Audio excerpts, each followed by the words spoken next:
Welcome to Storycomic Presents, where we interview amazing storytellers and artists. This is episode 377.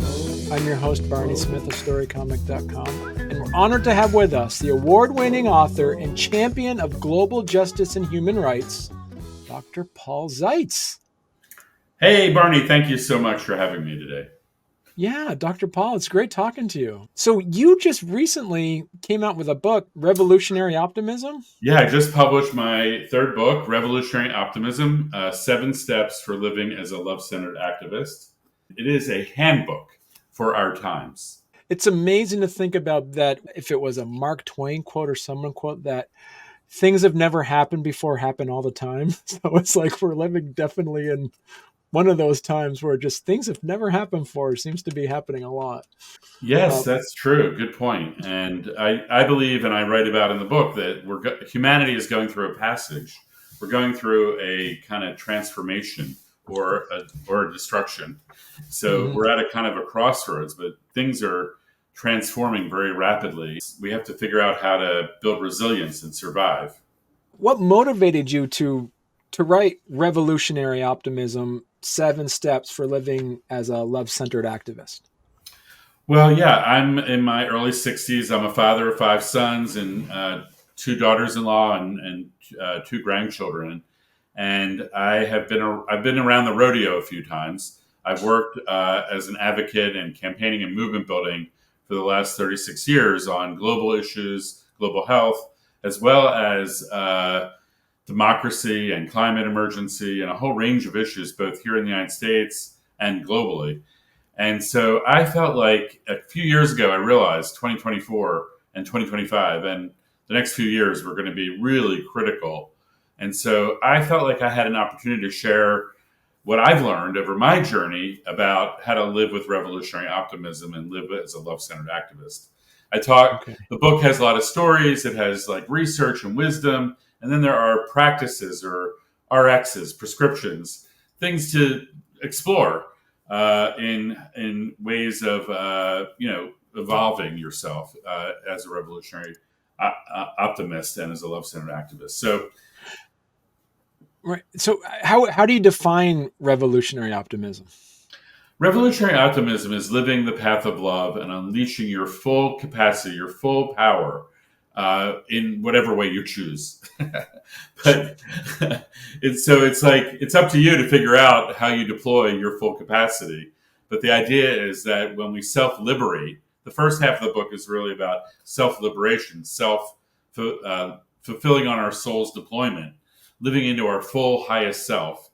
And then the alchemy of bringing our full self into the collective opportunity that we have for revolutionary transformation, healing, repair, justice, and peace, and to unlock all those possibilities that are before us. So it's the mix of that self-liberation with our collective liberation. That's really the underlying approach to the book. And so basically, as you mentioned there too, it's love-centered activism, correct? Yeah, and I want to just offer that I believe you and most of your listeners, probably 99.9% of people, are already love-centered activists. They may not use that description to describe themselves, and that's okay. It's about like caring for oneself, going to the dentist, or self-care, self-love, appreciating oneself, all the work that we all do to aim towards that. And then caring for our family, love of our children, our loved ones, our parents, our close friends, and then our broader community, and then our world. And so I want people to just relax and go, wow, I'm already doing great as a love-centered activist, and start from a place of being full. You kind of mentioned too with being a father of, you said five sons. Yeah. Is that part of some of your personal experiences, or do you have other personal experiences that led you to a kind of adopt the love-centered approach to activism? Well, I certainly, raising 5 sons, stretched my wife and I, and we had a lot of great love experiences and a lot of challenges as well. And we certainly grew from that. In terms of my own journey, really took me into the spiritual path. I'm a survivor, actually, of childhood sexual violence at the hands of my father.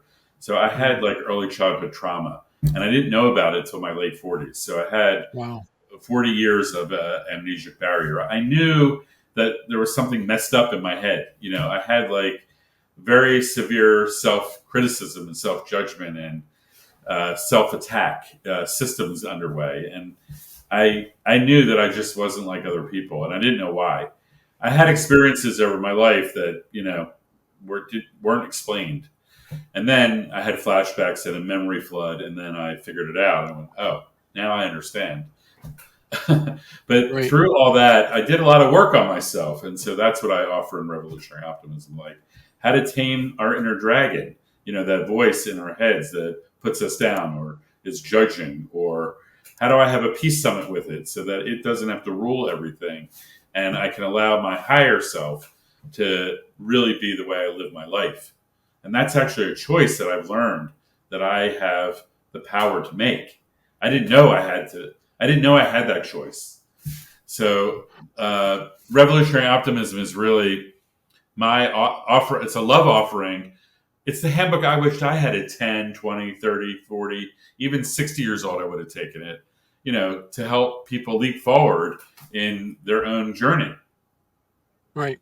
And it's go time. That's how you can overcome personal paralysis to take action, correct? Yeah, it's about waking up and asking how you can serve. It's about recognizing yourself for you know, all the ways that you already are a love-centered activist. Right. And step 2 is about self-liberation. And step 3 is about accessing unified consciousness. It's really about accessing an awareness of the collectiveness of us all, unity consciousness or collective consciousness, or, you know, whatever people call it, different things. And just recognizing that we can access that, and we can then develop the skills in that to be able to deploy that awareness of our interconnectedness, of our unity, of our unifying reality, the truth of that, the truth of we are actually interdependent and that we're all interrelated. So that's what step 3 is about. And then peace crafting, right? That's part of the peace crafting is step 4. That's the middle of the book. That's like the heartbeat of the book. And that's really about how we relate to the other, like how you and I are relating to each other, how we're relating to your audience, how I relate to anyone I'm interacting with. And it's really a great set of practices that I'm exploring very actively in my life. And as you said, there's other. So it's as you mentioned, it's a handbook, but you also you've weaved in some stories in there as well. Yeah, every chapter has, or every step has stories of people that I met in my work in the world, or stories that we did research on, or people that I know, or my own stories too. I share a few of my own experiences as well throughout the book.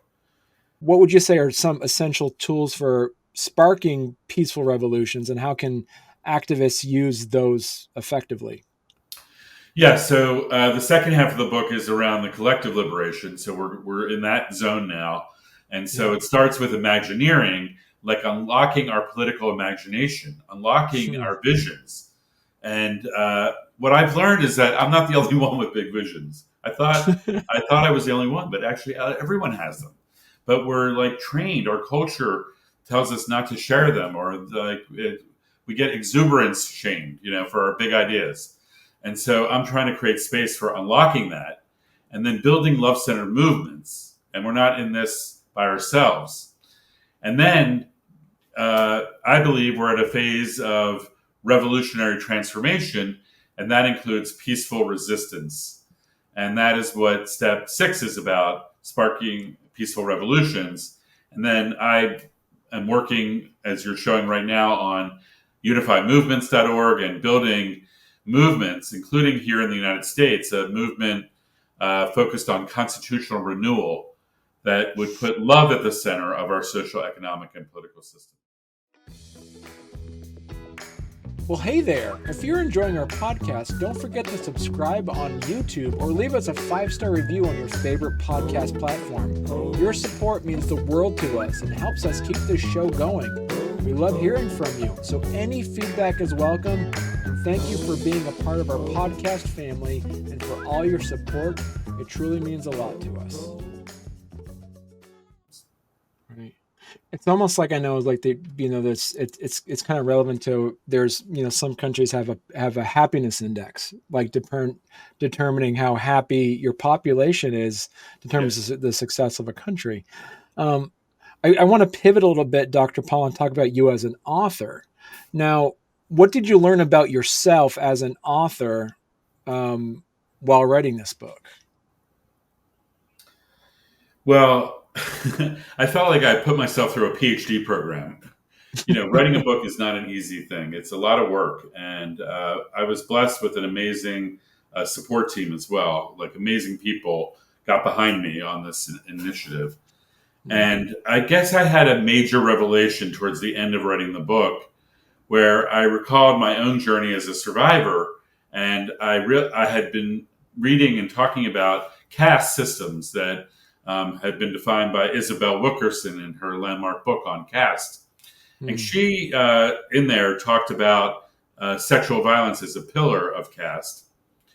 And I realized that my own life story of being a survivor, witnessing caste oppression, then all the work that I did around the world on global health and racial inequality and poverty, and all these issues are based on systems of oppression. And that's the work that I'm advocating for now with Unified Movements that you're showing there now, is that all these issues that we care about, we need an intersectional political reformation. And that means we need a whole new constitutional order. We're calling for we launched a Declaration of Interdependence, and we're calling for an Interdependence Covenant to create US 3.0 that would replace our current system of oppression, caste oppression, which is written in from the beginning. It was designed, it legalized slavery, it legalized oppression, and it's still operating that way even today. And we can do better. We can recreate ourselves, and we can have a more effective, authentic, deliberative democracy. Right. Now, what advice would you give someone who's feeling overwhelmed by the current state of the world and unsure where to start in making a difference? Yeah, so I think that's where I would start with revolutionary optimism and begin there. And the book is written as a handbook.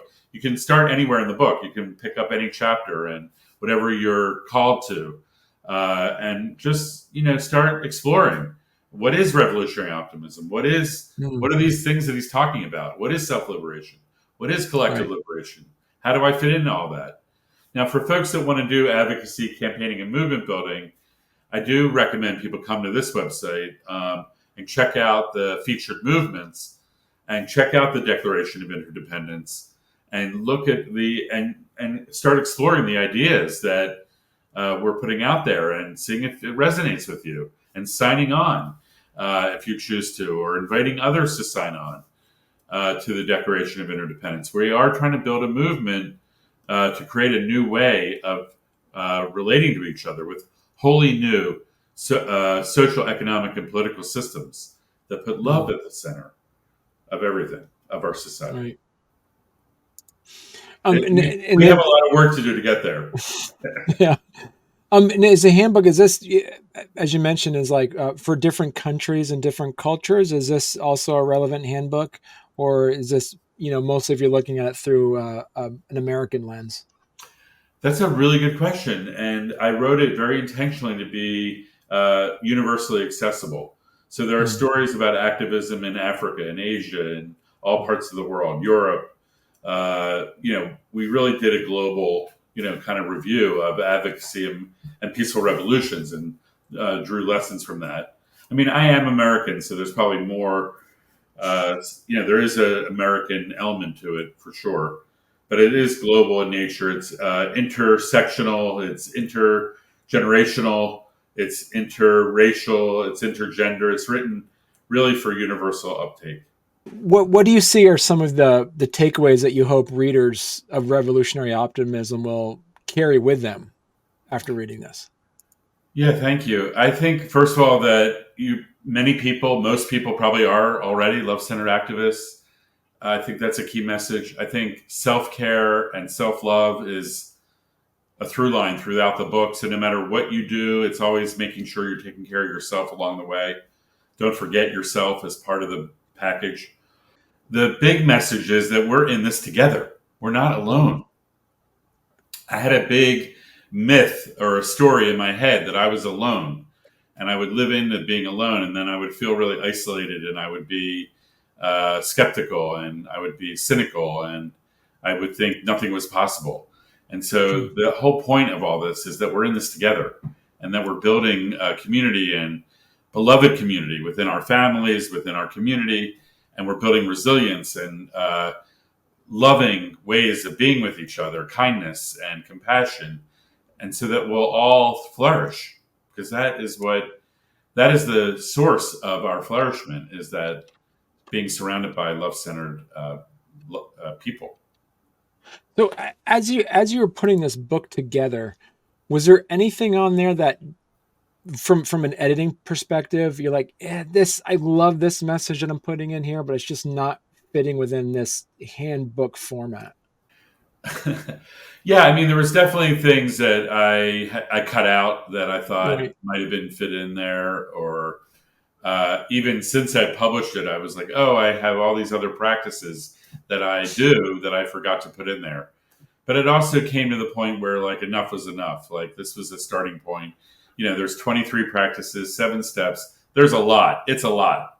And I invite people to, plow through it, explore it in their own timing and their own way.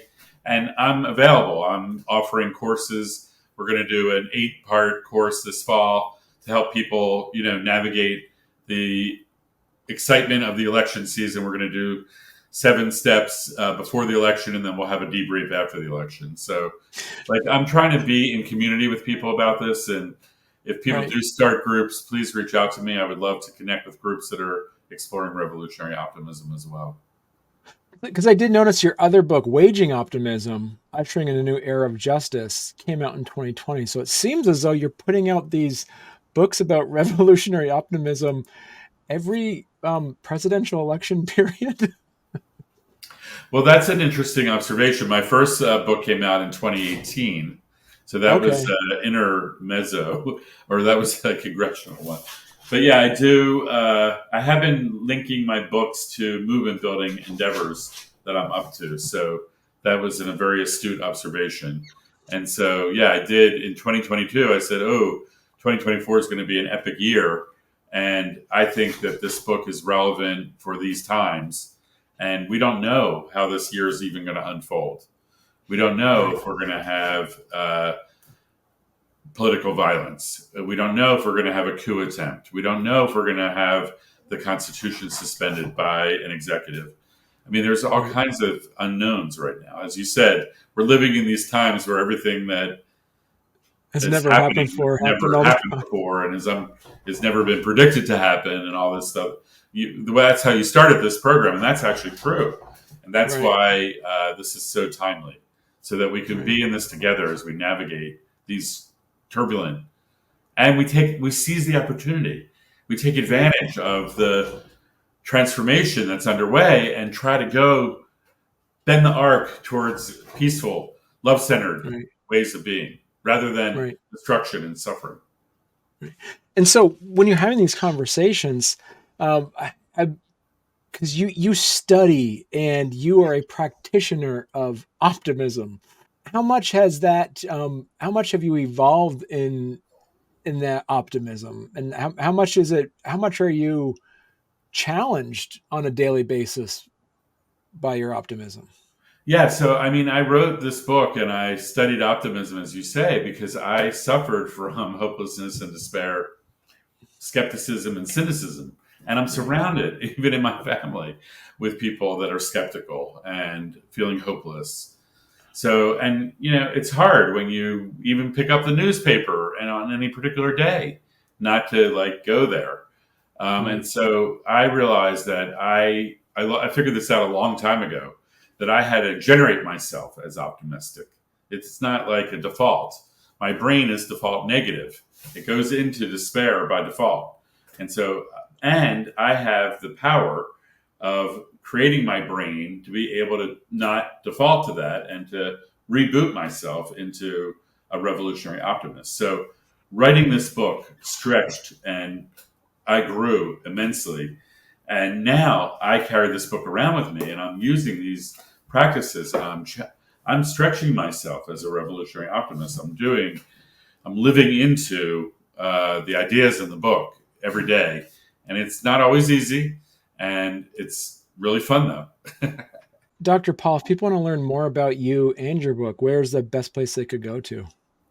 Well, my personal website is drpaulzeitz.org, and you can learn everything about me there and all the books, and including Revolutionary Optimism. If you want to learn more about the advocacy, campaigning, and movement building, I would recommend that you go to unifiedmovements.org. That's a great repository. Those two websites are really great, and you can always go to Amazon or bookshop.org to purchase the book directly. So you could go to drpaulzeitz.org to check out everything about Dr. Paul. But if you also want to check out the Unified Movements, it's unifiedmovements.org right there. Any final comments, Dr. Paul? Thank you so much for your great questions, and for your listeners, I invite them to reach out to me and stay connected, and let me know how I can support your leadership and whatever you're up to. Thank you so much. So when you come out with another book, you gotta come back on then. Okay, that might be a while. 2028 then. See, every 4 years you come out with one. You're a good prognosticator. I don't know. We'll stay in touch, and I'll keep you posted on that.